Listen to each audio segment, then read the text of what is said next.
ঘন কুয়াশা আর সূর্যের লুকোচুরিতে উত্তরের জেলা ঠাকুরগাঁওয়ে বেড়েছে শীতের তীব্রতা। বিপর্যস্ত হয়ে পড়ছে জনজীবন। জেলা কৃষি সম্প্রসারণ অধিদপ্তর জানিয়েছেন, বৃহস্পতিবার ঠাকুরগাঁওয়ের সর্বনিম্ন তাপমাত্রা রেকর্ড করা হয়েছে 10 ডিগ্রি সেলসিয়াস। জেলায় 2 দিন ধরে সূর্যের দেখা নেই। বাতাসে শীতের তীব্রতা অনেক বেশি। সারাদিন ঘন কুয়াশায় আচ্ছন্ন থাকছে পথঘাট, যে কারণে হেডলাইট জ্বালানি চলাচল করছে ছোট বড় সকল ধরনের যানবাহন। তীব্র শীতে বিপাকে পড়েছে এই অঞ্চলের নিম্ন আয়ের মানুষ। অসহায় হয়ে পড়েছেন ছিন্নমূল মানুষেরা।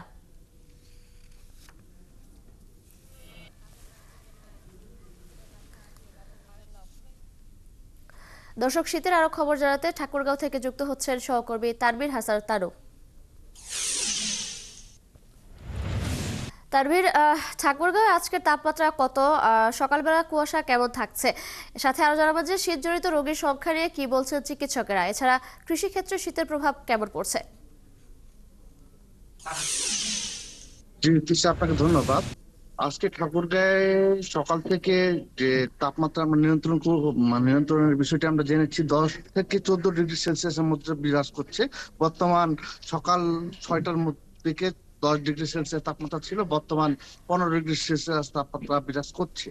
এতে করে সাধারণ যে জনগণ তা কিন্তু ভোগান্তিতে পড়েছে। বেশি ভোগান্তিতে পড়েছে নিম্ন আয়ের মানুষরা, যারা খেটে খায়, দিন মজুর, এইসব মানুষগুলা। তারা তারা কাজ না পেয়ে তারা কিন্তু অনেকে ফিরে যাচ্ছে। এই কাজ না ফিরে যাওয়ার কারণে তারা কিন্তু তার নানা রকম ভোগান্তিতে পড়ছেন। তারা সংসারের রোজগারের যে বিষয়টি আছে, এখান থেকে তারা বঞ্চিত হচ্ছেন।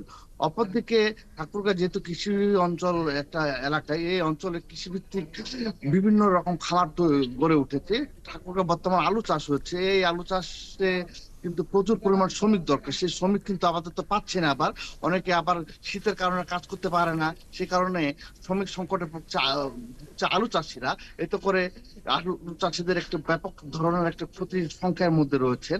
এতে করে মানে এই শীত যেহেতু কনকনে, এই শীতের কারণে কিন্তু কৃষি বিভাগ কিন্তু আগামী যে বার্তা দিয়ে রাখছেন যে আগামী দিনে এই দিনে তাপমাত্রা বেশি হতে পারে, কম হতে পারে, এরকম তাপমাত্রা বিষয়টি কিন্তু আমাদের ঠাকুরের কৃষি বিভাগ মানে আহ, জানিয়ে রাখেন। অপরদিকে ঠাকুরগাঁয় কিন্তু আমাদের যে হসপিটাল রয়েছে, হসপিটালে কিন্তু শিশু এবং বয়স্ক রোগীদের সংখ্যা দিন দিন বৃদ্ধি পাচ্ছে। এই দিন দিন বৃদ্ধি পাওয়ার কারণে কিন্তু হসপিটালে রোগীর চাপ বৃদ্ধি পাচ্ছে। এই রোগীর চাপ বৃদ্ধি পাওয়ার কারণে আমাদের যে যে নার্স এবং চিকিৎসকরা রয়েছে, তারা কিন্তু হিমশিম খাচ্ছেন। এই রোগীরা বেশিরভাগ কিন্তু হাঁপানি, ডায়রিয়া এবং নিউমোনিয়া এবং সর্দি কাশির রোগীরা কিন্তু প্রতিনিয়তই ভর্তি হচ্ছে। এই 250 হাজার হসপিটালে কিন্তু প্রতিদিন 600 থেকে 700 রোগীর চিকিৎসা নিয়ে বাড়ি ফিরছেন কিন্তু। এতে করে আমাদের হসপিটালের যেমন একটা ভোগান্তি তৈরি হচ্ছে, এবং সাধারণ মানুষের কিন্তু একটা রোগীর চাপ বৃদ্ধির কারণে আর একটা ভোগান্তি তৈরি হয়েছে।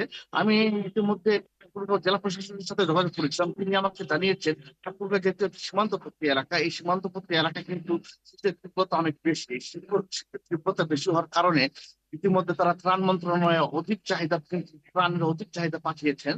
কিছু কয়েকদিনের মধ্যে সে ত্রাণ যদি ঠাকুরগাঁও আমাদের পৌঁছে যায়, তারা সীমান্তবর্তী এলাকা থেকে শুরু করে বিভিন্ন অঞ্চলে শীতবস্ত্র তারা বিতরণ করবেন।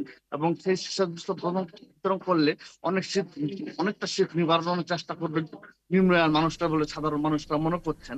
অপরদিকে তানভীর, আপনাকে যে অসংখ্য ধন্যবাদ। দর্শক, ঠাকুরগাঁও থেকে আজকের শীতের তীব্রতা সম্পর্কে জানাচ্ছিলেন সহকর্মী তানভীর।